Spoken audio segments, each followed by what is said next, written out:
A gente, enfim, né, numa época de Airbnb, de viagens, que a gente, né, pertence a qualquer lugar, na verdade, muito de quem a gente é e do modo como a gente vê o mundo, se enxerga no mundo, tá ligado ao lugar de onde a gente veio, né? Eu sou uma pessoa que estuda muito, né? Eu leio muito livro, faço muito curso, mas isso também não tira a prática. Então, o curso de permacultura foi algo que botou o meu corpo para jogo também, né? Não é só sobre a cabeça, não é só sobre o racional. Hard skills ligado a conhecimentos duros de operação de maquinário, né? De saberes mais técnicos.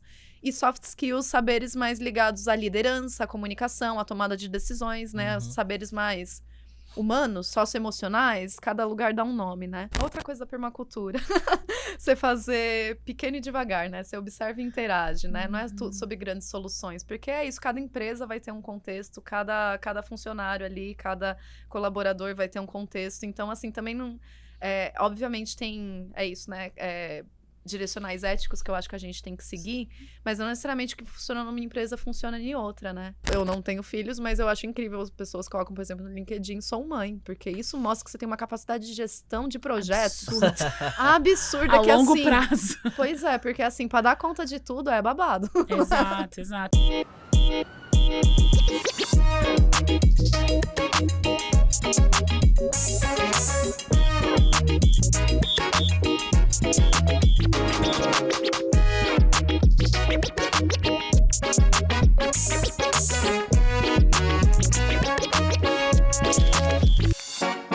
E aí, pessoal, mais um episódio aqui do Foco Certo Cast, o nosso podcast para desenvolvimento de carreira, futuro, processos aí que a gente tanto enfrenta, né, nesse dia a dia. E a gente sabe que tem algumas pessoas que estudam o passado para entender o nosso presente, mas tem uma galera também muito boa que estuda exatamente o nosso presente para entender o que tem a vir, o nosso futuro, né?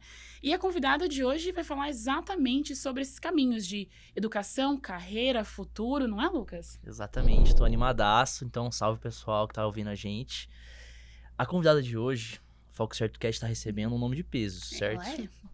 Ela é cientista social, pesquisadora de futuros, curadora de conhecimento e designer de permacultura. E a gente vai descobrir o que significam todos esses nomes já já.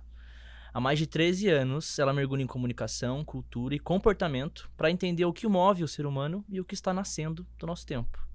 É uma das mentes por trás de estudos que cruzam arte, ancestralidade e inovação.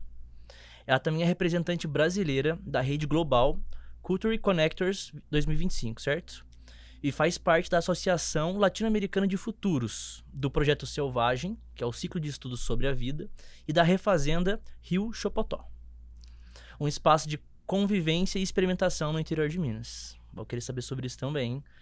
E no papo de hoje, a gente vai falar sobre o que ela chama de caminhos para a totalidade, um novo olhar para hard e soft skills e um convite para a gente repensar o que realmente significa evoluir. Então, por favor, uma salva de palmas. Hoje estamos aqui com Andrea Matos. Oi, gente, obrigada pelo convite. É um prazer estar aqui conversando com vocês. É isso, bora lá. Bora lá. Ótimo, nossa, muita coisa boa pra gente conversar hoje. Eu acredito que a gente pode começar com a principal. O que uma pesquisadora de futuro faz? Bom, essa é uma pergunta que não tem uma única resposta, né? Tem várias abordagens, né? Mas eu acho que a principal coisa que move para você ser pesquisador de futuro é você sonhar e imaginar que as coisas podem ser diferentes do jeito que são, né? Eu acho que o trabalho da pesquisa de futuros no meu ponto de vista, é menos você prever e mais você cultivar coisas que já estão acontecendo e que você quer ver crescer. Então, é muito esse mapeamento de sinais de mudança, de movimentos emergentes que você vê acontecendo e como que você faz para chegar lá, né? O trabalho de pesquisa de futuros, a gente trabalha muito com fabulações, com especulações, com criação de cenários. E, geralmente, empresas, marcas que querem trabalhar com isso, né? A gente imagina esse lugar e quais são os passos para chegar nesse futuro desejado, né? Então, é um trabalho que você lida muito com imaginação e com essa arqueologia do presente e também do passado, porque também não acredito numa perspectiva de futuro que é linear, que é uma coisa dada, né? Essa perspectiva que a gente ouve muito, esse discurso do Vale do Silício, de, enfim, uma coisa exponencial, como se as coisas não tivessem fim. Sim. Eu não vejo a perspectiva de futuros a partir desse viés, né? Eu gosto muito de pensar através de vieses de futuro ancestral que trazem coisas que já são feitas, modos de fazer, modos de se imaginar, modos de se construir comunidade, para a gente resgatar justamente coisas que respondem a problemas que foram criados na contemporaneidade por esse outro modo de pensar que está imposto e que é hegemônico nesse momento na vida da Terra, né? Um modo ocidental, um modo racionalizado. Você falou de movimentos emergentes. O que são movimentos emergentes? O trabalho de pesquisa de tendência e de futuros, ele sempre vai olhando para sinais que vão surgindo em lugares diferentes da cultura, né? Então, às vezes você vê movimentos na mesma direção saindo ali do campo da moda, do campo da arte, do campo enfim, de narrativas, né? De filmes. Então, movimentos emergentes, a gente chama muito esse lugar onde você vê um pensamento se manifestando em lugares diferentes. Aquilo tá emergindo, aquele pensamento tá emergindo, né? A gente fala muito sobre inconsciente coletivo, sobre zeitgeist, também nessa perspectiva de um futuro que não é linear, né? Eu não acredito nessa ideia também de gênio, uma pessoa que teve uma ideia, né? Eu acho que tem coisas que vão surgindo na sociedade, na cultura, que elas vão respondendo a ânsias, né? A questões, a problemas que tem, e que vão surgindo em vários lugares diferentes. Então, você vai vendo essas coisas emergindo mesmo. Para mim, muito desse lugar da pesquisa de futuro é justamente quais narrativas você quer incentivar, né? Quais narrativas você quer dar voz, dar vazão. Cultivar mesmo aquela semente, né? Porque tem outras que coisas de futuro que a gente pode deixar quieta, a gente pode deixar ali morrer, porque não são interessantes para ninguém além das pessoas do Vale do Silício. Entendi. E você falando sobre essas questões emergentes, né? Tem alguma que hoje você está olhando mais, ou que você vem percebendo, né, como sociedade? Eu tenho olhado muito, direcionado muito meus estudos para a Terra. Para a Terra, literalmente. Não só a Terra enquanto planeta, né? Enquanto sistema de vida, mas para a Terra solo. Porque muito dessas perspectivas, né, muito tecnológicas, que acham que a tecnologia e essa tecnologia concebida justamente nesse lugar, né? Como se fosse só matéria, como se fosse só computador, como se fosse só inteligência artificial. Ela tá levando a gente para um caminho que é de uma humanidade astronauta, né? Que pensa que é em Marte que a gente vai encontrar respostas, que é fora do planeta. E a gente está envenenando a Terra, né? Monoculturas, estamos, enfim, tratando como se aquilo não fosse importante, e a gente não tem nem o que comer se a gente não tiver um solo saudável, né? Sim. Aí, inclusive, puxando o gancho para design de permacultura, isso foi um campo de estudos que, na verdade, eu mergulhei por interesses próprios, né? Minha família, ela é do interior de São Paulo. Eu nasci no ABC Paulista, né? Mas sempre morei na capital. E tem interesses meus que têm me levado a buscar um modo de vida mais ligado à terra, né? Até o Ailton Krenak fala disso, essas pessoas apegadas à terra. E eu tenho olhado muito para justamente como que a gente se relaciona com a terra, com os seres que habitam a terra, com os outros modos de vida. Então, movimentos emergentes, eu tenho olhado muito nesse sentido, esses saberes dessas pessoas que são apegadas à terra, que se relacionam com o território, que mantêm uma cultura que é de cuidado, que é de convívio, que é de compartilhamento e não de exploração, e não de extração, e não de sugar tudo aquilo. Então, assim, desde olhar justamente a isso, outros modos de habitar a terra, você pensar... Eu tô falando aqui do design permacultural, mas assim, não é só o design permacultural que fala sobre isso, Sim. né? Mas eu tenho olhado para esses movimentos que justamente pensam na reterritorialização da gente, né? A gente, enfim, né, numa época de Airbnb, de viagens, que a gente, né, pertence a qualquer lugar, na verdade, muito de quem a gente é e do modo como a gente vê o mundo, se enxerga no mundo, tá ligado ao lugar de onde a gente veio, né? Ao modo como a gente se relaciona ali com, seja o rio que tem no seu ambiente, né? Seja, enfim... Então, eu tenho olhado muito para esses movimentos que olham justamente para esse cuidado com os espaços, com os territórios, com a terra, com os seres, as vidas mais que humanas que tem ali, com os rios, com as árvores. Eu acho que isso traz muitas respostas para muitos dos nossos problemas da atualidade. Então, para mim, é uma perspectiva de futuro muito importante. E eu acho que isso faz também a gente parar de só achar que estamos habitando aquele lugar e não vivendo, né? Porque é isso, você traz muitas questões da terra, com o cultivo, como que a gente cuida daquilo, dos rios, dos lugares que a gente passa, por exemplo. Mas a gente pouco para pensar no cuidado que eu tenho ou a relação que isso tem comigo mesmo. Que aí eu entendo que esse seria o design de permacultura. Sim, o design de permacultura, ele é um método de design, né, que foi desenvolvido por 2 australianos, mas basicamente assim, foi um modo de sistematização de uma ética que, na verdade, permeia muito do modo de ser e de habitar das culturas afrodiaspóricas, afropindorâmicas, enfim. Mas é você pensar como que você desenha sistemas equilibrados para que a vida continue, para que a vida prospere, Entendi. né? Permacultura vem de permanente, de permanência, né? De como que você cria assentamentos humanos que eles sejam equilibrados, que eles sejam sustentáveis, né? Que é a palavra que é mais usada, mas não apenas sustentáveis, eu acho que regenerativos também, pra gente cuidar dos estragos que já foram feitos. Então, é uma ética que tá baseada... Enfim, ela tem muitos princípios, mas a gente pode resumir em 3, que é cuidar da terra, cuidar das vidas e cuidar do futuro, né? Que fala sobre partilha de excedentes. Então, como que você faz ali, através do design, um desenho de um modo de existir, de habitar, onde você não gera excessos, onde você não demanda mais do ambiente do que ele pode prever para você. Então, é muito sobre fechar o ciclo, né? Lixo é erro de design, né, gente? O que sobra é porque não foi bem pensado, né? Na natureza não existe lixo. Lixo a gente que inventou. E você trabalha com isso. Como que isso virou carreira, virou uma profissão? Sabe quais são os caminhos? Porque você veio da ciência social, mas quais são os outros profissionais que trabalham junto com você? De que áreas que eles são? Sim. Então, eu não trabalho diretamente com o design permacultural, né? Como eu falei, foi um interesse particular, assim, pessoal meu, de querer, né, ter um outro modo de vida fora das grandes metrópoles. Então, eu comecei a estudar para saber como fazer isso, porque não é só você chegar lá, você comprar um terreno e fazer do mesmo modo como a gente faz na cidade, né? Eu acho que tem... o design permacultural, ele ensina muito sobre essa convivência, sobre esse viver com, compor com, né? E para mim, na verdade, é algo que eu acabei aplicando, é isso, como ética para as minhas pesquisas, como modo de olhar para o mundo, direcional, como que a gente se relaciona com outras formas de vida. Entendi. Então, meus projetos, geralmente, quando eu tô, trazendo perspectivas de futuro, eu sempre vou trazer a partir desse viés de como que a gente pensa um futuro que ele não é só antropocentrado. Como que a gente considera outras formas de vida que a gente precisa ter, né? A dona Haraway fala muito sobre isso, né? Como que a gente compõe com outras formas de vida, né? Não é só sobre o humano. Não é só o humano que é importante aqui, né? Tem muitos movimentos emergentes, inclusive, justamente de já estar sendo reconhecida a natureza como um sujeito político, né?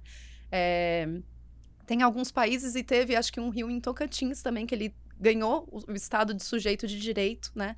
De que ele tem direito de fluir, de manter sua vida, né? Que isso é um modo de proteção contra uma exploração, um garimpo.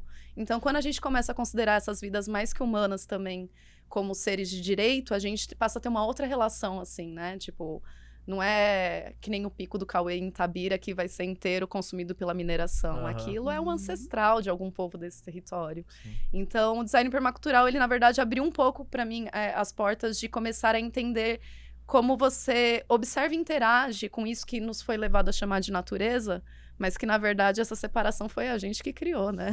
Então, eu aplico muito nesse sentido de que isso foi me direcionando para outros vieses de se pensar futuro.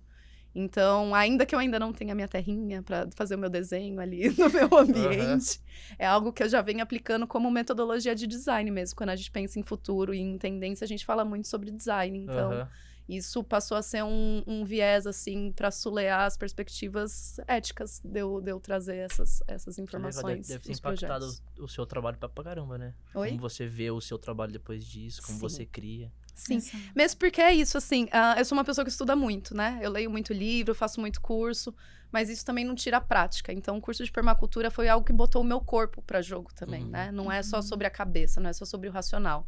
Eu fui aprender a fazer bioconstrução, pisar terra. E tem muita gente que já faz isso, só que não vê nessa perspectiva. Para mim, que sou da cidade grande, que sou, né?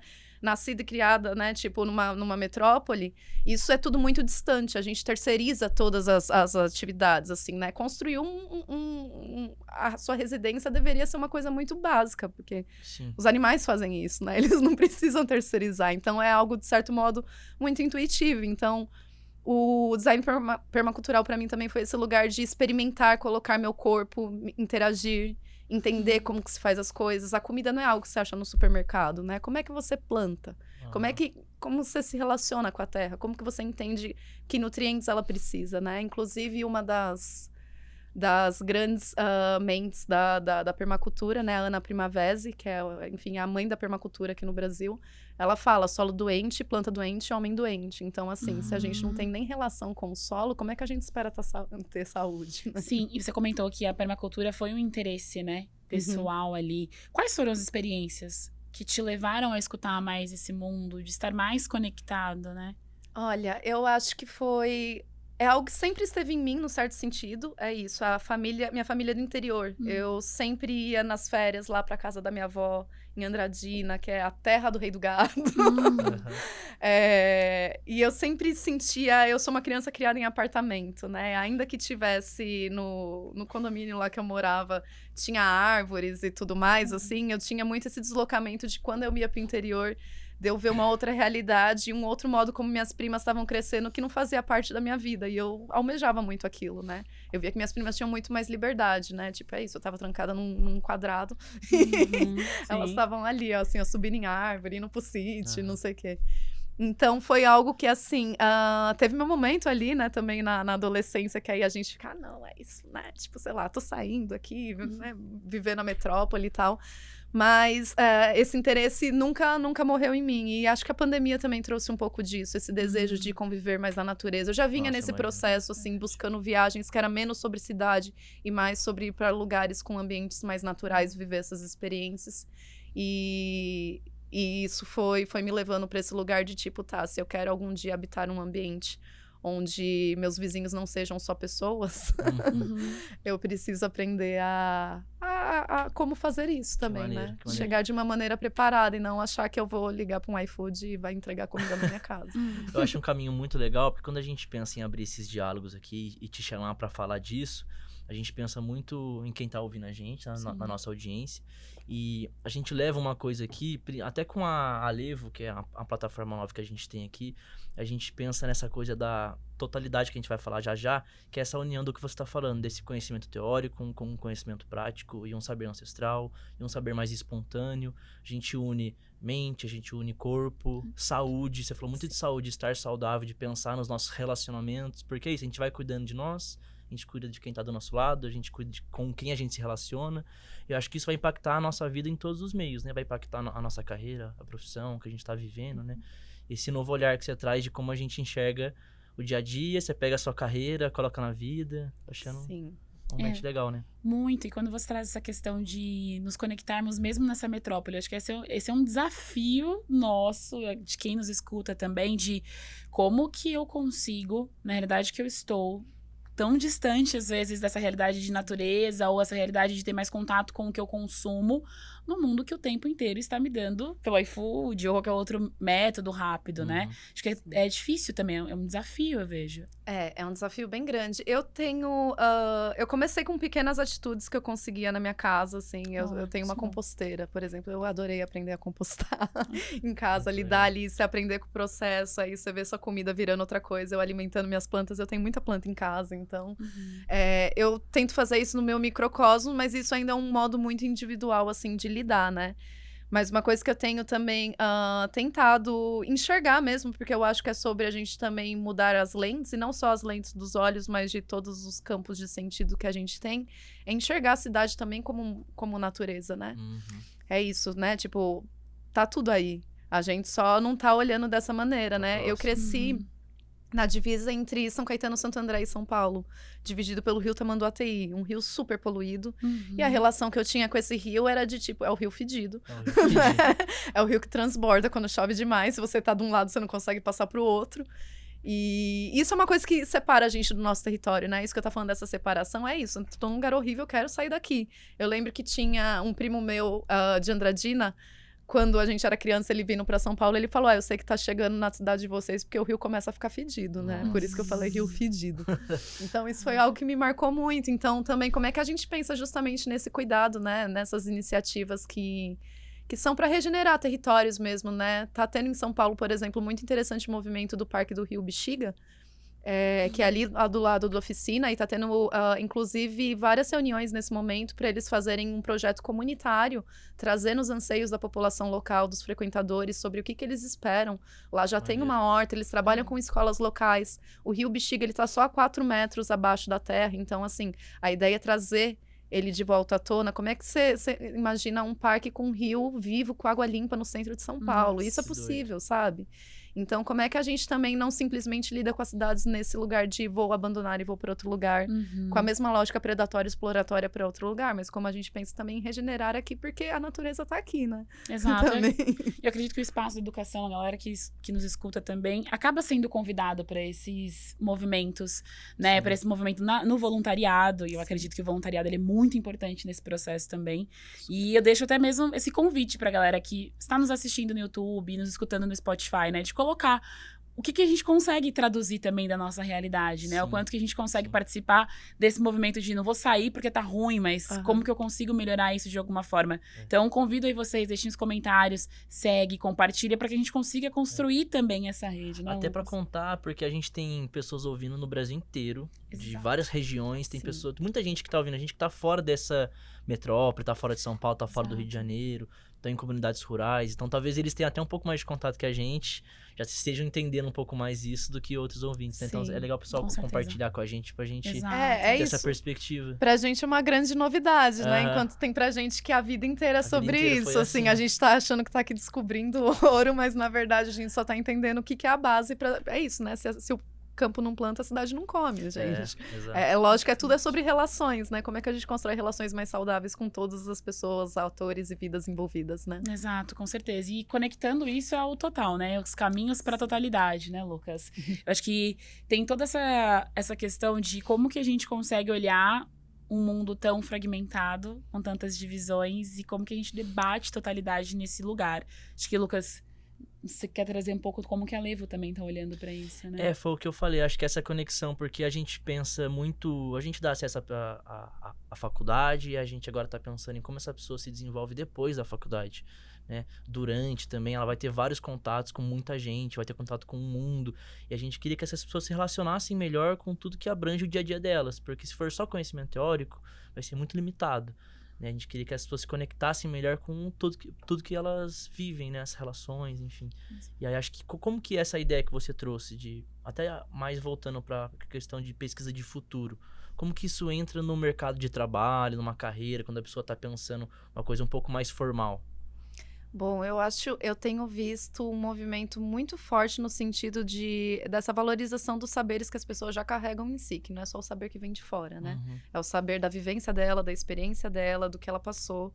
E acredito que isso tem sido mais valorizado, né? Eu chegar aqui, por exemplo, e falar sobre campo junto com uma pessoa que cresceu no campo, é isso, eu não sei, ela tem a vivência, ela sabe mais do que eu. Então, eu acho que é sobre você também se abrir para viver outras coisas, né? Eu procuro muito, assim, fazer viagens também de vivência, de experiência de outros contextos para somar, não ficar só na leitura, né? Isso faz parte do meu trabalho, né? Pesquisa, para mim, é um modo de vida mesmo, né? Eu tô sempre ali, conversando com as pessoas e principalmente abrindo possibilidades, diversificando minha rede afetiva, né? Se você só anda com pessoas iguais a você, gente, o que você vai ter de acesso de conhecimento? Não tem conhecimento sem deslocamento de percepção. Então, eu acho que é muito esse cuidado justamente de você fazer essas conexões possíveis tanto no campo teórico quanto no campo da prática, né? É você frequentar lugares onde você, às vezes, não costuma frequentar, né? Onde aquilo possa te ensinar alguma coisa. É você... É isso, ter experiências, ter vivências, fazer cursos, às vezes, que parecem não tão diretamente relacionados com o seu objeto de estudo, mas, para mim, é tudo uma coisa que vai se complementando a outra quando você tem um interesse, né? Nenhuma disciplina, né, nessa divisão disciplinar, dá conta de todas as perspectivas sobre um assunto. Então, você pega os seus interesses ali, como que você mapeia, quais são as áreas onde ele entra em contato e você consegue trazer informações, conhecimento, vivências, experiências que possam agregar ali, né? Nessa área de pesquisa de tendência, a gente não olha só para um campo do conhecimento, né? A curadoria de conhecimento vem muito disso. Como que você tece redes, diferentes saberes, diferentes conhecimentos, para trazer ali uma coisa que vai ter uma curadoria em direção a um caminho que você acredita, e eu vejo curadoria dessa forma também, né? Não é uma coisa que está ligada a um interesse igual ao algoritmo, né? A curadoria, ela vem para trazer respostas. Tem esse cura, né? Cuidado, né? Tem esse lugar de trazer respostas que sejam necessárias. Ela é orientada para necessidades e não para interesses de mercado, né? Então, essa fragmentação toda, esse saber teórico, é isso, você pode ler muita coisa, é muito importante, mas assim, se você na sua rede afetiva, se você nas suas experiências do dia a dia, os lugares que você frequenta, você só ouve ecos da mesma coisa que você já ouve nesses espaços, você realmente vai ficar com um saber mais fragmentado. Então, eu acho que é muito sobre você buscar caminhos outros, né? Não tem um só. Você entra na encruzilhada, você vai para outro. E como que você aplica isso na hora de trabalhar com comunicação, com as marcas? A Andrea, para quem não sabe, ela até participou de um reposicionamento de Quero Bolsa há uns anos atrás, né? Já conheci a gente por conta disso. Como que você traduz tudo isso que você tá trazendo pra gente na hora que você vai trampar mesmo, vai agir ali no mercado? Olha, sempre meus trabalhos de pesquisa eu começo abrindo ali um leque imenso de coisas relacionadas ao assunto, e aí entra justamente esse lugar da curadoria. A curadoria é feita a partir de escolhas. Escolhas que no meu viés tem princípios éticos. Eu não tô entregando um material que ele é imparcial, né? É isso, assim, eu me baseio em ciência, né? Eu me baseio em várias outras coisas, mas eu sei que mesmo com perspectiva científica, você pode justificar muitas coisas. Sim. Então, para mim, vem muito... essa aplicação vem muito justamente nas escolhas, nos caminhos, e em como a gente vai fazer o design desse processo, né? Seja do posicionamento de uma marca, da criação de um produto, de um serviço, né? Com quem que a gente vai falar para criar isso, para não ser uma criação só, né, de cima para baixo, né? Sim. Você tá falando, por exemplo, com um território, você tem que falar com as pessoas do território, como é que elas imaginam, o que elas precisam daquele serviço, não é só o que eu acho que ela precisa, quais são as reais necessidades. Então, a pesquisa também vem muito desse lugar de escuta, de como é que a gente pensa nas necessidades, né, qual é o problema que a gente está querendo resolver, quais são as necessidades e quais são as soluções e as respostas que a gente vai trazer para isso. Entendi. Não tem um certo e um errado. Tem os caminhos mais éticos e os menos éticos, eu acredito. Pelo menos é assim que eu vejo. Algum caso que foi mais legal? Um projeto que você participou, que você teve um resultado bom, assim? Sim, cara, teve um projeto muito legal recente, que foi do restaurante Fitó, lá em São Paulo, que ele é um restaurante de raízes nordestinas, né, da chefe Cafira Foz. E eles participaram da concorrência para ocupar os espaços da Pinacoteca de São Paulo, os espaços de alimentação, né? Legal. A Pinacoteca, ela é um complexo bem grande agora, que tem a Pina Contemporânea, tem a Pina Luz, né? E a Pina Estação. E eles não queriam só chegar com um restaurante lá, eles queriam que fosse uma experiência cultural em continuidade com a Pinacoteca, né? Que não tivesse essa quebra. Então, eles me convidaram para fazer esse pensamento, esse posicionamento de como que a gente, pensando também na proposta curatorial da Pinacoteca, né, que eles têm revisto o acervo deles, as faltas do acervo deles, trazido outras perspectivas, como é que a gente faz uma experiência de cultura alimentar em continuidade com isso e pensando no território também, que você está ali na Luz, né, tipo, é centro de São Paulo, você está do lado do Bom Retiro, que Bom Retiro é o mundo, né? Tem gente de todos quanto é lugares. Ali na Luz passa gente, né? Qual que é o histórico daquele lugar, né? Pra gente pensar, por exemplo, a Pina Estação, que é um lugar, uma estação, a Estação da Luz surgiu na época do café, né? Que tudo isso traz, aquela estrutura inglesa, né? De que Brasil que a gente tá falando, né? Então, lá tem o memorial da resistência, né? Tipo, da ditadura. A gente pensou, bom, na época da ditadura, quando uma matéria era censurada, eles colocavam receitas de bolo. Então, assim, vai ser um restaurante que vai servir bolo, sabe? A gente foi tentando cruzar essas várias histórias do território, da proposta própria do restaurante, que é um restaurante de raízes nordestinas, mas que conversa com o mudo. Quando vai para a Pina Contemporânea e tá ali do lado do Bom Retiro, foram pesquisar até para fazer drinks assim, quinti, foram nas feiras locais do Bom Retiro, como é que a gente cria a partir dos ingredientes que as pessoas consomem aqui. Então foi uma experiência muito legal da gente pensar em cultura alimentar, uma experiência que dialogava tanto com a proposta artística e curatorial da Pinacoteca quanto com o território. Nossa, isso é muito interessante. Eu fico pensando, existem cursos preparatórios ou algo nessa linha que pelo menos coloque essas pessoas próximas, né? Porque eu sei que a cultura, ela é construída a partir da vivência. E nem sempre a gente tá num lugar que a gente consegue ter acesso a essa cultura, ou a nossa cultura acaba nos inviabilizando, sabe? Acaba colocando algumas barreiras ali que a gente não chega. E eu sei que a galera que tá nos escutando aqui fica muito nessa, tipo, mas e aí? Eu vou pra comunicação, eu vou pra relações públicas, o que eu estudo? Pelo menos pra me colocar mais próximo da pesquisa, desse mundo, né? Olha, eu vou te dizer que isso foi um processo que eu fui descobrindo enquanto ia fazendo, assim, eu não tinha essa resposta logo de cara. A minha formação foi em ciências sociais, né, então eu estudei antropologia, e eu sempre tive um viés das artes também, né? Sim. Eu não sei de onde que surgiu isso, mas, enfim, minha irmã foi estudar arquitetura, meu irmão foi estudar artes plásticas, e eu fiz dança boa parte da minha vida, né, fiz balé. Meus pais não tinham nada a ver com arte, tá, gente? Meus pais não têm nem ensino superior, por isso que eu falei que eu não sei de onde que vem isso, porque todos os irmãos, de certa forma, foram para um viés mais artístico. Então, esse sempre foi um meio que também esteve ali permeando um pouco minha vida. E por isso, assim, eu tinha esse interesse também, em consumir arte, né? Em pesquisar arte. E através da arte você chega em muitos mundos diferentes, né?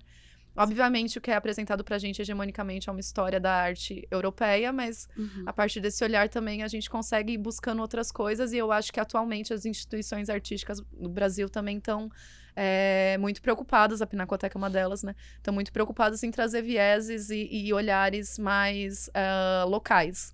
Então, eu parti desse olhar da antropologia, que é uma formação que vai da cultura, mas eu acredito que ela não é a única, não, porque muitos cursos estão relacionados a perspectivas culturais, que trazem arte, que trazem modos de se comunicar, que trazem modos de observar o mundo, que podem trazer essa pluralidade para a sua vida. Mesmo que você comentou, né?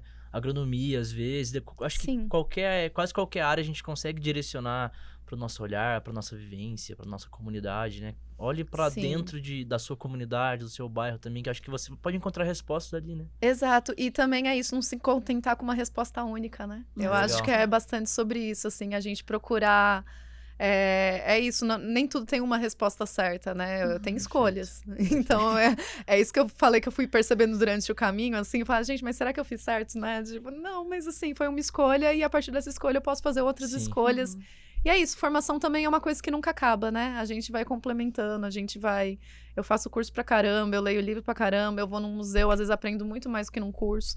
Então, assim, é isso. Às vezes, sentada meia hora conversando com uma pessoa que eu acabei de conhecer também, eu aprendo muito mais que num curso. Então, eu acho que é isso. É sobre você diversificar fontes, né? Tipo, diversificar perspectivas. Pra isso, não se contentar com uma resposta única, né? Legal. Sim, bora estudar, né? Bora estudar.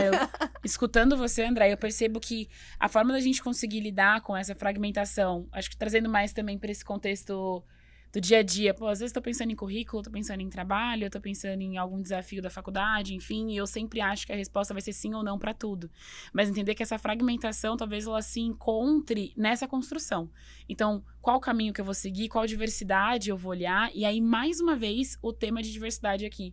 Entendendo que diversidade vai além de marcador social, vai além ali do gênero, da idade, do contexto étnico-racial, mas traz muita diversidade de acesso que a gente consegue ter, né? Sem achar que o acesso, ele precisa ser sempre aquele acesso que eu vejo nas redes sociais. Pô, se eu não consigo viajar pra fora, eu não vou conseguir entender sobre cultura, né? Então, eu preciso entender os acessos que eu tenho ao meu redor, né? E eu acredito que no seu e-book, né, Caminhos para a Totalidade, você traz também isso. Eu queria te escutar sobre como que foi construir o e-book, o que te inspirou também para esse processo, né? Esse e-book foi muito curioso, que foi um trabalho de uma empresa que ela não existe mais, na verdade, né? É da Sputnik, que hoje em dia a Maria Schutt tá com a New, né? É uma empresa de educação corporativa. E foi durante a pandemia, né? E ela tá falando, a gente tá querendo juntar, né? Esse negócio de ficar dando curso separado de hard e soft skills, assim, a gente tá querendo fazer um curso que seja uma formação mais completa, né? E eu queria um material sobre isso, bora fazer um estudo, né? Legal. Aí eu... Tá, bora fazer, mas é isso, né? Eu tenho preguiça de nome em inglês, começa por aí, nesse meio corporativo. Explica pra gente antes, então, o que é hard e soft skills e por que falam tanto disso? Então, assim. Esse mundo corporativo, né? Hard soft skills vem muito, pelo que eu investiguei quando eu fiz lá o e-book, né? De um contexto norte-americano, assim, até ligado muito à indústria bélica. Hard skills ligado a conhecimentos duros de operação de maquinário, né? De saberes mais técnicos. E soft skills, saberes mais ligados à liderança, à comunicação, à tomada de decisões, né? Os saberes mais humanos, socioemocionais. Cada lugar dá um nome, né? E quando chegou essa demanda, eu fiquei pensando, poxa, né, eu já acho um saco esse palavreado todo em inglês aí que tem no mundo corporativo, né? Enfim, eu trabalhei em agência de publicidade também, então era briefing, budget toda hora, de um lado pro outro, enfim. Esse contexto aí que a gente trabalha, né, gente? E dá pra resumir em algo assim, saber técnico e saber emocional? Técnico, assim? socioemocional. Eu acho que tem sido mais nessa via. Por favor, me corrija, que eu imagino que você tem mais conhecimento que eu sobre isso. Exatamente isso, bem desse contexto bélico mesmo, né? Mas é basicamente o que você faz tecnicamente, qual ferramenta você consegue manjar, consegue falar inglês ou não. Sim. E se você sabe se comunicar bem, se você pode ser um possível líder, acho que muito nessas caixinhas, né? Sim. E aí, quando ela me veio com isso, eu falei, gente, o que eu vou, né? Tá, beleza, isso aí a gente encontra informação, mas é chato ler sobre isso, assim, né? Fica um papo muito, assim, às vezes só motivacional, meio coach ali, assim, né? Aí eu falei, gente, vamos começar, assim, vamos pensar, por que a gente divide pra começo, né? Se a gente tá querendo juntar, da onde que vem essa divisão, né? Por que a gente pensa de modo separado? Por que a gente só desenvolve um, desenvolve o outro, né? Várias questões relacionadas aos nossos problemas de comunidade e sociedade é justamente porque a gente não desenvolve essas habilidades socioemocionais, a gente não entende nem o que tá sentindo, quanto mais comunicar isso, né? Então, o e-book foi muito nessa construção de eu pensar de onde que vinha essa cisão entre saber, né, razão e emoção, corpo e mente. Então, eu fui mergulhar ali desde Platão, né, trazendo o mundo das ideias, até René Descartes, penso, logo existo, né? Enfim, que é toda uma visão realmente, né, voltando ao nosso assunto lá atrás, muito antropocentrada da existência, né? Então, esse livro veio muito como essa investigação do porquê que a gente separa as coisas, sendo que somos um ser completo aqui. Da onde que vem essa divisão cartesiana da coisa, né? Entendi. Então, eu comecei a buscar quais eram essas narrativas de união, né? Porque isso é uma perspectiva, né? Isso é uma perspectiva imposta, hegemônica, no mundo ocidental, né? Colonizado. Mas muitas pessoas, muitos povos, muitas comunidades não se enxergam assim. Então, esse e-book para mim foi um pouco esse caminho de mostrar, né, fazer essa crítica a esse saber fragmentado, né, como ele não nos desenvolve por completo, como ele faz com que falte muitas coisas fundamentais que nos definem enquanto seres humanos, e buscar quais eram essas narrativas de união, né, quais eram essas perspectivas que entendiam o ser humano como algo que se relaciona com o meio ambiente, se relaciona em si mesmo, que não tem, né, que não desenvolve só um lado do cérebro. O cérebro existe dos dois, né, lados. Então, quais eram essas narrativas que buscavam justamente desenvolver o ser humano por completo nessa totalidade? Sim, e depois desse processo, o que você conseguiu identificar? Tem uma cisão mesmo? A gente consegue juntar esses dois? Ah, a cisão tem, né? E é uma cisão forte, aí é uma cisão que é basicamente, assim, fundante do nosso modo de se entender no mundo, né? Uma cisão, é uma ficção, né? É importante deixar isso claro, não é uma verdade absoluta, né? É uma ficção que nos foi imposta, é o tempo inteiro reiterada pela cultura, pelo mundo do trabalho. E é isso, é um trabalho de formiga insurgente ali, da gente entender que não é esse lugar, né? Acho que as empresas têm um papel fundamental, né? Tipo, na formação também dos seus colaboradores, de trazer justamente uma perspectiva que mostra a importância, e não só na formação, mas também na permanência, né? No dia a dia deles, né? Como é que a gente entende que é isso, assim? Eu trabalhei já... isso em contextos super abusivos, né? E como que você espera que uma pessoa trabalhe 30 horas e entregue bem, sabe? Então, assim... E como que foi que eu entendi que também esse e-book, ele foi divulgado, colocado para essas pessoas nessa empresa, né? Como que foi o recebimento?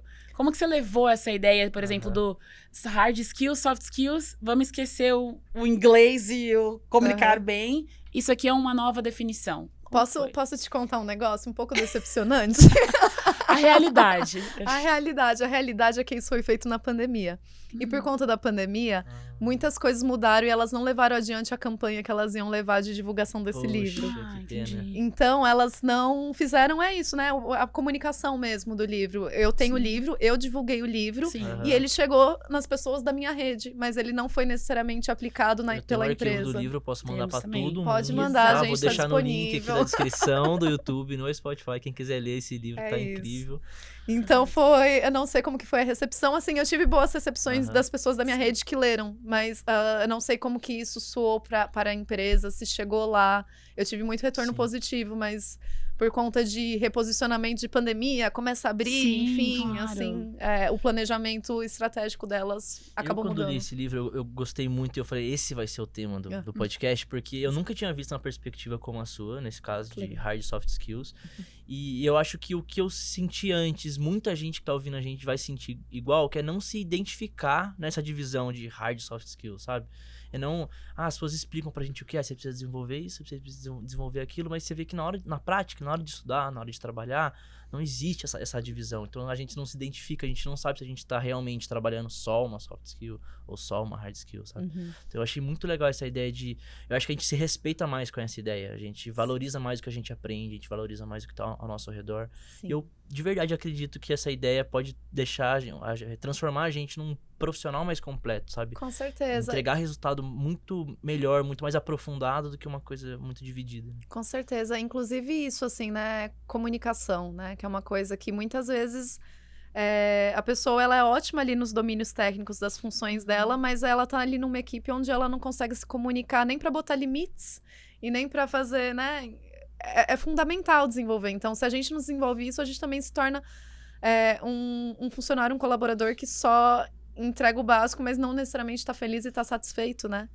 Então, eu acho que buscar esse desenvolvimento, e isso é coisas que a gente faz no dia a dia também, não é só em sala de aula, não é só em curso, não. É isso, como é que eu vou sem... Né? A pessoa passa, ela fala com... É isso, sei lá, o porteiro que no prédio que ela mora, ela dá bom dia, ela conversa com ele. Sabe, passa por aí. Eu acho que são coisas muito básicas sobre relacionar-se, que a gente, às vezes, não vê isso com a devida importância, né? E aí, aqui eu até lembro, enfim, né, Nego Bispo, porque ele fala, né, a gente procura muito ser importante e esquece de ser necessário. O que é necessário, né, gente? É isso, ser Exato. necessário é se comunicar com as pessoas, ouvir, né? Essa série de soft skills que às vezes são deixadas de lado quando a gente só pensa na próxima pós, na próxima... Exato. Eu acredito que pra gente que tá nesse processo, né, de capacitação, de desenvolvimento, querendo ou não, ou o mundo corporativo, ou outros mundos, né, como você trouxe. A gente pode estar falando, por exemplo, da arte, da saúde, de outros campos de atuação, e fica muito focado em, como que eu posso ser um bom palestrante? Como que eu posso ter uma ideia inovadora num ambiente onde eu não consigo nem levantar minha mão para falar, ou a minha voz ela acaba sendo silenciada. Acho que além do habilidade técnica e habilidade comportamental, soft skills, é importante desenvolver essa habilidade de leitura do cenário, né? Então, aonde eu estou, qual é o curso que eu faço, qual é a realidade socioeconômica. Então, assim, quanto que eu ganho? Quanto que as pessoas que estão ao meu redor também ganham, quem são as pessoas que trabalham comigo, e aí eu vou desde a pessoa que pode estar na cadeira de gestão até a pessoa que está fazendo a limpeza desse ambiente. E isso é o que você traz também, né, nessa questão de habilidade social. E eu percebo que, quando a gente fala de hard skills, soft skills, todo esse negócio, o mercado de trabalho tende a mensurar. E a gente é acostumado, saindo dessa realidade de mercado de trabalho, eu vou mensurar quantos que eu ganhei, quantos % eu tive de conversão de alguma coisa, quantos likes eu tive nas minhas redes. E a gente esquece de entender o que é essencial. Como que você consegue mensurar o que é essencial também, né? Eu fico perguntando se o essencial é possível. mensurável também, não né? seja. É isso, assim, esses padrões métricos e tudo mais. Não sei. Como que a gente Não sei se eu vive, tenho a né? resposta, mas eu não sei, eu tento... Cara, é isso, assim, esses dias eu vi, inclusive, um post, assim, falando sobre isso, né? Você falou das pessoas fazendo como ser um bom palestrante. Tá todo mundo querendo falar, ninguém tá querendo ouvir, né? Pois é. Sabe? Então, assim, sentar na plateia é bom também, é isso, leitura de contexto, né? Permacultura também é isso, né? Eu lembro que meu instrutor falava sobre permacultor é um bom leitor de paisagens, né? De contextos culturais, sociais, econômicos, ecológicos. Então, eu acho que realmente a gente até sair um pouco desse paradigma da visão mesmo também e ativar outros sentidos no sentido de perceber o ambiente, né? Entender quais são as lógicas que estão ali, se tá saudável. Eu falo bastante sobre saúde porque é isso. Já passei pelo meu burnoutzinho, não pretendo passar por outro e para isso tive que aprender muita coisa. E nesse contexto também é isso, você vai se sensibilizando, né?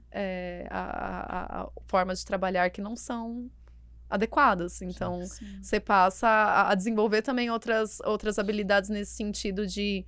Quando depois, por exemplo, desse burnout, que eu tive um cargo de liderança numa produtora, eu era uma pessoa extremamente preocupada com o bem-estar da minha equipe, porque eu sabia se eles não estivessem bem, eles não iam entregar. Eu não queria que eles entregassem a qualquer custo. Sim. Eu sei, eu passei por isso, sabe? Então, eu acho que é muito nesse sentido, você não precisa passar pelo momento horroroso para você ter essa sensibilidade, mas se você for uma pessoa que sabe ler contextos e entende o que tá acontecendo, é minimamente sensível, você também, acho que você acaba desenvolvendo isso e aprendendo a desenvolver fazendo também, né? É isso, assim, eu tive nessa produtora, por exemplo, no outro cargo de liderança que eu tive, eu já tinha uma equipe bem diversa. Mas nessa, por exemplo, eu não poderia exigir que uma pessoa que sai do extremo da Zona Leste de São Paulo e que passa violência o caminho inteiro para chegar, entregasse da mesma forma que a pessoa que entrou no carro e chegou ali. Então, assim, eu acho que é isso, a gente aprender a ser humano mesmo para além da empresa, né, gente? Então, é isso, hard skill ou soft skills não é só para dentro da empresa, é para a vida. Então, assim, por isso que eu acho que é necessário esse mesuração, sei lá, procurar ser uma pessoa melhor, né? Sim. E assim, os melhores profissionais que eu já tive contato na minha vida, e líderes inclusive, tinham essa noção que você explicou agora, sabe? Já tive contato com pessoas que eram muito, muito técnicas e não conseguiam gerir uma equipe de 5 pessoas que seja. Era uma relação ruim, então não vem resultado, você não bate as metas, o que é metrificável não atinge também, entendeu? Sim. Você não atinge nada. E isso, na verdade, é isso, é um trabalho que eu acho que é muito caso a caso, assim, né? Outra coisa da permacultura, você fazer pequeno e devagar, né? Você observa e interage, né? Não é tudo sobre grandes soluções, porque é isso, cada empresa vai ter um contexto, cada funcionário ali, cada colaborador vai ter um contexto, então, assim, também não... obviamente tem, isso, né? Direcionais éticos que eu acho que a gente tem que seguir, mas não necessariamente o que funciona numa empresa funciona em outra, né? É verdade. Eu, por exemplo, nessa produtora que eu trabalhei, eu lembro que teve uma vez que a gente teve que trabalhar num fim de semana, né? Que já era uma situação que eu tentava limitar ao máximo, assim, a gente geralmente chamava pessoas freelancer para trabalhar no fim de semana, mas nessa não teve como. E uma das minhas funcionárias, ela derrubou sem querer uma água no computador dela. Puxa vida. E aí ela não me falou nada com medo. Sabe? Aí né, no dia seguinte, quando ela foi falar, eu não consegui fazer, né? Aí, enfim, eu falei, mas assim, você pode chegar e conversar comigo e me falar, porque você não ia estar fazendo, eu ia dar um jeito de resolver. E você só falou pro seu companheiro ali de trabalho e ele ficou sobrecarregado fazendo o trabalho de 2 pessoas. Eu poderia ter entrado e feito, sabe? Então, também, esse contexto onde as pessoas não estão acostumadas a ter lideranças que são receptivas também, né? Não, é isso, é um papel ali que você vai ter que ir construindo. Foi um processo de ganhar confiança para ela poder falar e chegar. Eu posso falar para você que alguma coisa deu errado, que eu não vou conseguir trabalhar. Porque ela não tinha essa experiência de trabalho antes disso, sabe? Então, eu acho que cada caso é um caso. É sobre você se relacionar, né? Exato, e acredito que essa liderança, as pessoas em si, né, nesses relacionamentos, elas precisam também estarem abertas para essas atualizações. Acho que o profissional, ele vai mudando também, né? Da mesma forma que o ser humano e o profissional, eles não se dividem. Não. Até porque eu não acredito na questão que as pessoas falam de a Laís, por exemplo, profissional e a Laís pessoal. Então, a Andréia em casa e a Andréia no trabalho. Não existe um CPF diferente, nem CNPJ diferente para essa pessoa. Então, como que a gente consegue encontrar também nessa jornada esse ponto de equilíbrio, digamos assim, harmonia? E você traz também, né, um novo tipo de profissional, que é o híbrido, o sensível e o interdisciplinar. Né? O que é esse profissional que você traz? E como que a gente vira? Como que a gente vira, por favor, vamos lá, gente, passo a passo. É tudo fazendo e descobrindo. Não, mas é isso, assim, a minha jornada ela é um pouco não tradicional e eu acho até curioso quando as pessoas me perguntam, porque parece que eu sabia o que eu tava fazendo, né? Mas assim, eu não necessariamente tinha muito claro. Eu passei a trabalhar de forma independente depois desse burnout, né? Eu tirei uma pausa ali de 6 meses que eu fui estudar, fui fazer uma pós-graduação e eu voltei trabalhando por conta. E foi justamente o momento que eu comecei a juntar esses meus interesses. É isso, eu já trabalhei em produtora de audiovisual, em agência de publicidade, né? Comecei a juntar saberes de áreas diferentes. E confesso, é isso, assim, né? Realidades também. Eu tenho um pouco de dificuldade de me vender, de me apresentar, porque às vezes eu tenho dificuldade até de... Como que você explica o que você faz quando você faz tanta coisa, sabe? Esse profissional barra. Então, trabalhar desse modo híbrido, né? Assim, eu funciono muito bem trabalhando sozinha na minha casa. Isso foi uma conquista muito importante pra mim, até pra eu aprender a pôr esses limites saudáveis de trabalho quando eu trabalhava num ambiente que era extremamente tóxico. Hoje em dia... né? Eu acho que eu já consigo pôr esses limites quando eu tô em algum outro contexto. Mas eu trabalho também muito bem colaborativamente com outras pessoas, quando são projetos maiores. E eu acho incrível justamente, tipo, eu acabei de participar de um projeto que a gente estava investigando sobre imaginários do poder feminino. E cada uma das pessoas da equipe tinha um viés diferente. E isso era incrível, porque tudo se conversava ali. Eu trazia minha bagagem, minhas vivências das artes, de trabalhar com imagem, de trabalhar com esse pensamento de futuro. Uma outra das pessoas é uma artista da escrita. Então, ela também trazia perspectivas sobre gente que... sobre poetisas. Então, a gente foi fazendo esse mapeamento, assim, como cada um trazendo realmente quem é, né? Pra fora do CNPJ, mas pelos interesses pessoais, porque a gente estava lidando com um tema extremamente amplo e que tem muitas perspectivas e que uma pessoa só não ia ser capaz de dar conta de tudo. Então, eu acho que esse viés, assim, interdisciplinar, eu tento... É isso, assim, eu tenho essa dificuldade de me colocar, né? Tipo, eu faço isso, mas quando chega um trabalho, eu falo assim, eu sou a pessoa pra fazer isso. Eu não sei dizer exatamente o que eu faço, mas sim, consigo fazer isso. Eu consigo agregar perspectivas, porque esse lugar da curadoria de conhecimento é muito sobre isso, né? É sobre você realmente, né, explorar cenários diversos e ir trazendo ali o que conversa com isso. Eu não sei se eu respondi a pergunta de vocês. Eu acho que sim. Não sabe se vender, mas entrega resultado. Eu acho que é o que toda empresa espera de um bom profissional. Né? E é isso, assim, as pessoas que trabalham comigo sempre me chamam pra trabalhar de novo, então eu tô entregando. É muito bom te escutar falando isso, porque isso é uma dor que aparece muito quando a gente fala de carreira, quando as pessoas, por exemplo, falam, eu quero fazer uma consultoria de carreira, eu quero estar em tal lugar. E a gente percebe muito que a pessoa não sabe dizer o que ela faz, mas ela fala isso muito. E eu acredito que o mercado, o mundo como um todo, ele espera que você saiba se vender perfeitamente. Ele espera que você tenha esse barra, igual no LinkedIn. Sou isso, sou isso. E às vezes isso não vai existir. E muito mais do que saber se vender é reconhecer o que você faz. Então, quando você traz pra mim que chega um outro cliente querendo o seu trabalho novamente, é porque você entregou o resultado, né? Bem feito. Exato, tá bem feito. E tem um outro termo que a gente vem estudando bastante na psicologia, que é a questão de transição de carreira. Quando as pessoas fazem essa transição, carreira, curso, não gosto mais disso aqui, vou largar a faculdade, vou fazer outro, eles apagam. Laís, e agora como que eu mudo? Mas a gente não tá transicionando do zero, a gente tá agregando carreira. Exato. O que você fazia antes? O que você sabe fazer? Quais são as habilidades que são suas? Não é uma caixinha, um crachá que você entrega pra empresa, né? Isso é muito doido, porque me lembra um episódio de quando eu tava na universidade. É isso, eu sou formada em balé clássico, né? Eu fiz 16 anos de balé clássico. E quando eu tava lá na universidade, eu queria entrar num projeto de uma professora. Fui levar meu currículo pra ser pesquisadora assistente dela, assim, né? Aí a gente tava conversando, tal, não sei o quê. Aí surgiu o assunto, porque ela pesquisava sobre ocupações do espaço público no começo do século na cidade de São Paulo, né? É um trabalho que é super voltado à imagem e a corpo. E a gente conversando ali na entrevista, né? Eu entreguei meu currículo, aí surgiu alguma coisa assim que eu falei, dança, tal. Ela falou, você é da dança? Eu falei, eu sou da dança. O que você fez na dança? Eu falei, eu sou formada em balé clássico, fiz 16 anos. Ela falou, por que isso aqui não tá no seu currículo? Eu falei, sei lá, é um trabalho de sociologia. Por que eu vou colocar isso? E ela falou assim, no seu currículo vai tudo que você é. E isso, assim, foi um puta de um aprendizado que eu comecei a reparar realmente, gente. Tipo assim, eu tenho todo um trabalho, uma percepção sobre corpo, sobre ocupação de espaço, sobre relacionamento, né? Tipo, também entre corpos, que isso agrega assim, hoje em dia eu vejo como isso agrega em modos como eu penso completamente diferente em outras áreas. Mas foi essa professora que me abriu essa porta ali, é uma professora super brava, assim. Eu falei, por que isso não tá aqui? Eu, assim, né, na primeira entrevista. Gente, qualquer que Exato. faça balé clássico numa entrevista de sociologia, Vai sabe? juntando, vai Exato. juntando, né? Experiência é tudo que você aprende, Exato. é Exato. isso. Você Exato. também já fez vários trabalhos diferentes e vai juntando isso um Nossa, pouco, né? exato. Porque, por exemplo, na psicologia, a galera acha muito que ou você atende ou você atende. Ou você vai pro mercado de trabalho em empresas, a galera acha que, você vai só recrutar. Uhum. E quando você fala de psicologia na prática mesmo, a gente tá falando de uma psicologia social, a gente tá falando de o quanto de acesso que a psicologia tem ou não.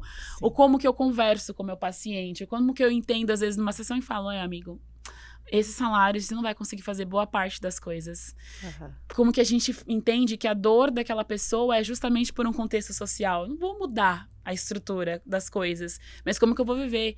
Então, tem muito dessa pegada, né? De o preto no branco, ou como que eu saio de terapia e chego numa empresa e falo, eu quero dar consultoria de carreira, porque aqui as coisas não estão funcionando. Mas é isso, a gente agrega, né? Valor e conhecimento. Né? Nossa, tem muito. Eu já trampei em cozinha, já Nossa, trampei Lucas... em shopping, já dei aula, já fiz mediação de leitura, chapeiro, garçom, caixa.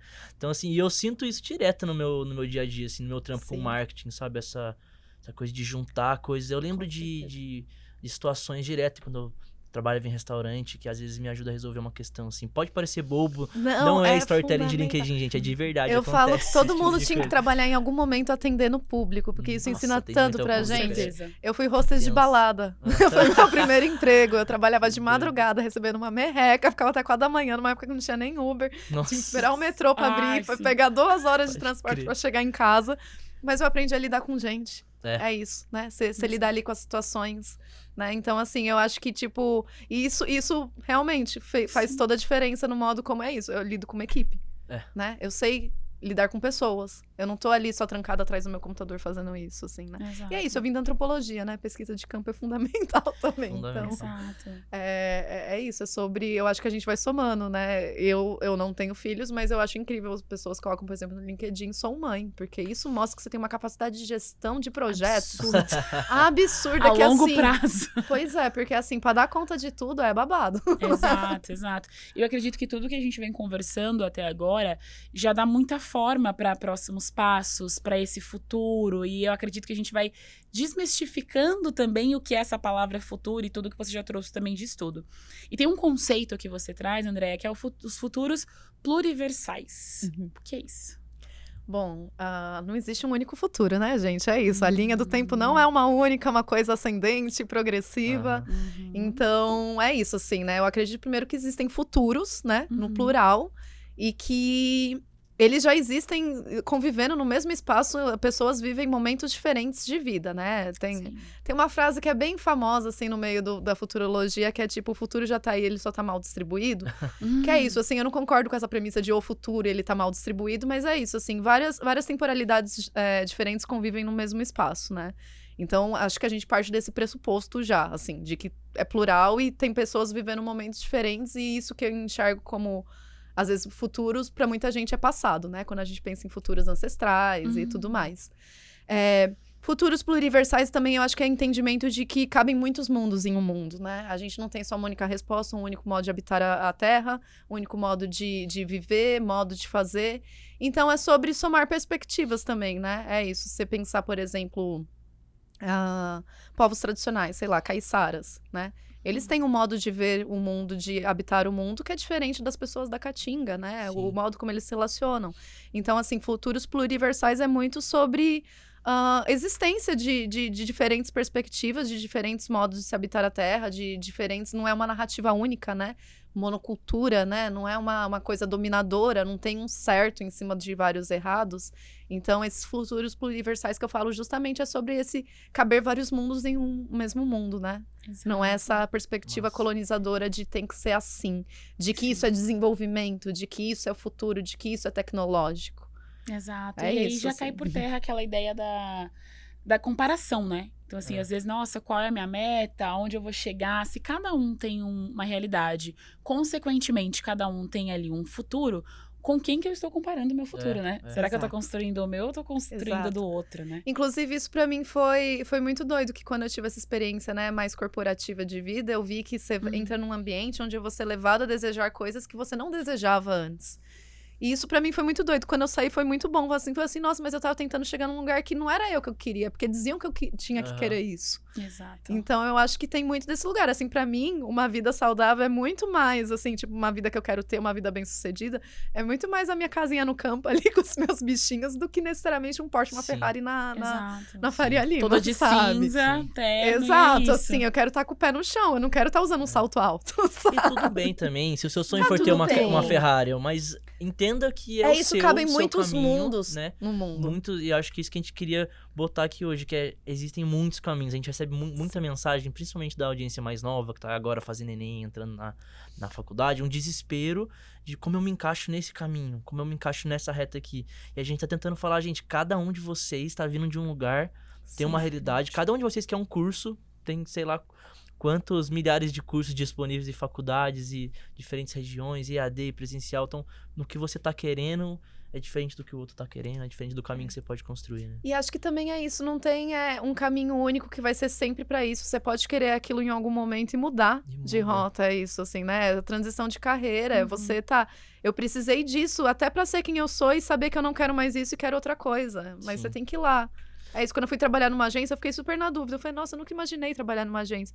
Mas eu vou ver qual é. E assim, eu não me arrependo. Sim. Não me arrependo, porque eu só me tornei a pessoa que eu sou porque eu passei por aquele lugar também. Exato. E nunca é tarde, né? A gente recebeu uma mensagem no YouTube, no episódio da Laís, foi muito legal. Foi.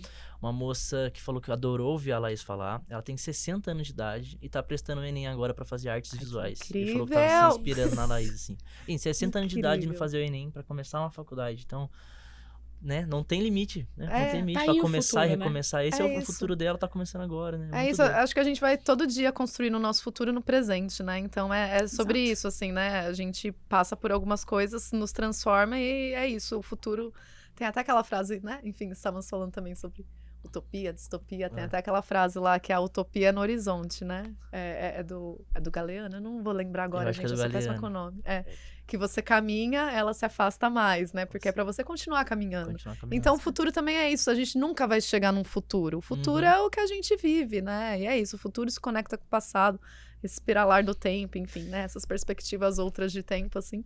Mas é sobre a gente ir fazendo no dia a dia o que faz sentido pra gente também, né? Obviamente, não sendo só pensando só no presente, assim, só no agora.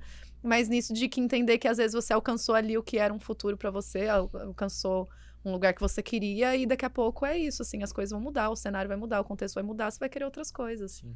E aí você constrói outro futuro ali, né? E esse comentário que você traz, Lucas, é muito interessante, porque no episódio que ela comentou, ela tava falando sobre a minha realidade dentro de psicologia, dentro de outra carreira, dentro desse mundo aí engravatado, e aí ela conseguiu fazer a tradução pra artes. É isso, eu quero fazer isso, né? Às vezes a gente só precisa realmente ter alguém pra escutar, pra dar essa atenção também. E falando ainda sobre essa questão de futuros, né?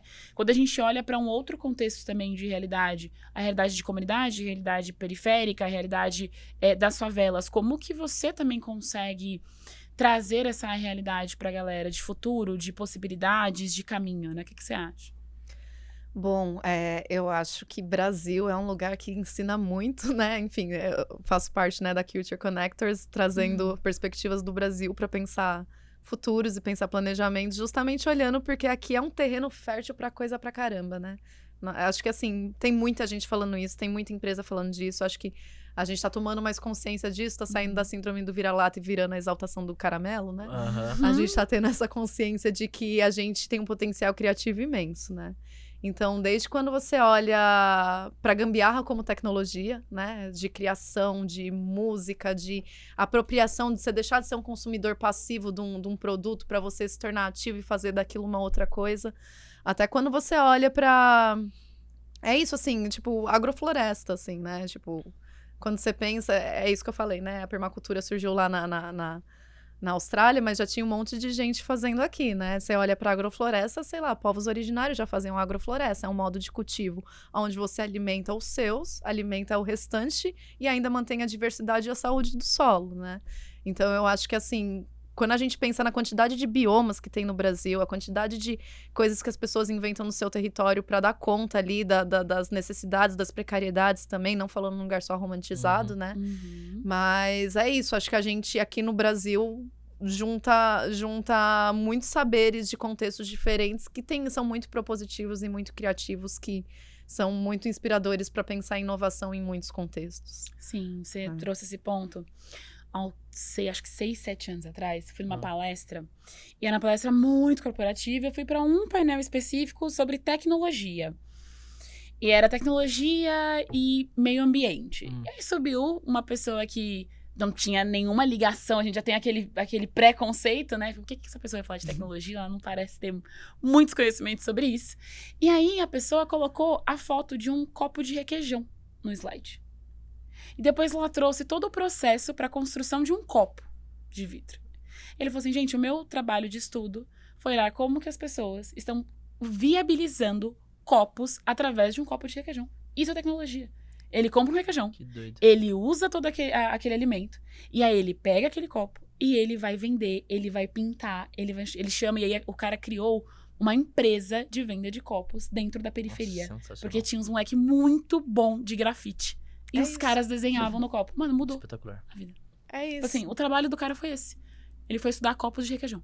E é isso, é tecnologia, né? Tecnologia não é só Cara, aquilo que tá não. sendo produzido. Exato. E ele trouxe, olha o preço que você vai pagar pra Uhum. comprar esse copo todo personalizado. E olha o que a gente tá fazendo em lugares onde, às vezes, a mídia não acessa. Sim. né? E isso é olhar para a própria cultura, isso é valorizar o que tá ao seu Exato. redor, né? Não precisar olhar longe, não precisar Sim. olhar no Instagram pra Você pega buscar trabalhos de inspiração, rendeiras, né? assim, aquilo é uma tecnologia, assim, sabe, absurda sobre tecer redes e não só redes de fios, né? Aham. Exato. Redes de pessoas, né? Como que movimenta isso? Quem é que vai colher o material? Como que passa adiante? Não sei, eu tenho, nos últimos anos, tentado viajar muito no Brasil, porque ele tem me fascinado muito justamente Sim. nessas descobertas, assim, né? É isso, tive a Importante. oportunidade de ir lá no sertão do Cariri, aprender com uma mestra raizeira, benzedeira, agroflorestora, Silvanete Lerman, assim, o conhecimento que a mulher tem no território e as coisas que ela produz, os óleos essenciais que ela produz com plantas da caatinga, sabe?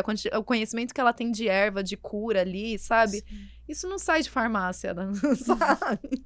Então, Exato. assim, não sei, pra mim muito das sementes é isso, eu acredito muito nas respostas locais, né? Uhum. Eu acho que olhar para Brasil e para esses contextos, assim, contra-hegemônicos, né? Onde não necessariamente as coisas acontecem do modo como o capital impôs, é muito bom, porque a gente começa a entender que é isso, existem outras respostas, outros modos de fazer e outros jeitos que são mais criativos, responsáveis, respeitosos, cuidadosos. Então, É isso. Nossa, eu tô saindo aqui com a plena certeza de que o futuro, ele não existe no lugar que eu imaginava. Com bom. certeza, assim, o futuro, ele é realmente um cultivo, ele é uma construção. E isso ajuda muito a diminuir o nível de ansiedade. Nossa, Isso nem diminui fale. muito, porque aí a gente para de ficar nessa constante de, meu Deus, eu tô longe do meu futuro, eu não tô chegando, eu tô longe da minha meta. E, não, eu te agradeço muito por isso, Imagina. porque Sim. agora a gente consegue também olhar para o futuro não como um lugar, mas como uma construção, como um dia a dia, com erros, acertos, fracasso. Como você falou, a gente não vai estar só subindo. Então, eu agradeço muito, porque o bate-papo foi muito rico. Acredito que para quem está nos assistindo, nos escutando, foi maravilhoso também. E a ideia de trazer você, André, e principalmente a ideia do Foco Certo Cast é exatamente isso. É a gente conseguir desenvolver para as pessoas que nos escutam a sensação de construção, a realidade de construção. Uhum. E entender que ela é única, né? Por isso que o foco certo, ele vai ser também individual. Sim. O que vai ser certo para mim vai ser diferente para o outro. Então, agradeço muito por essa troca, viu? Foi ótimo. Imagina, eu que agradeço, gente. Foi um prazer Que participar daqui. Espero ter contribuído e Muito. ajudado muita gente aí a diminuir os níveis de ansiedade. Com E certeza. entender que é isso, assim, também a gente vai dançando conforme as coisas vão indo. Não tem uma resposta certa pra Exato. tudo. Não tem. Contribuiu demais. Acho que hoje a gente falou de vários Brasis aqui, né? E eu queria mesmo que o pessoal saísse daqui com esse pensamento, porque às vezes a gente tá desesperançoso, né? A gente tá sem olhar pra onde a gente pode ir, a gente sente que a gente não tem pra onde evoluir, a gente sente que a gente não vai conseguir estudar, não vai conseguir construir uma vida.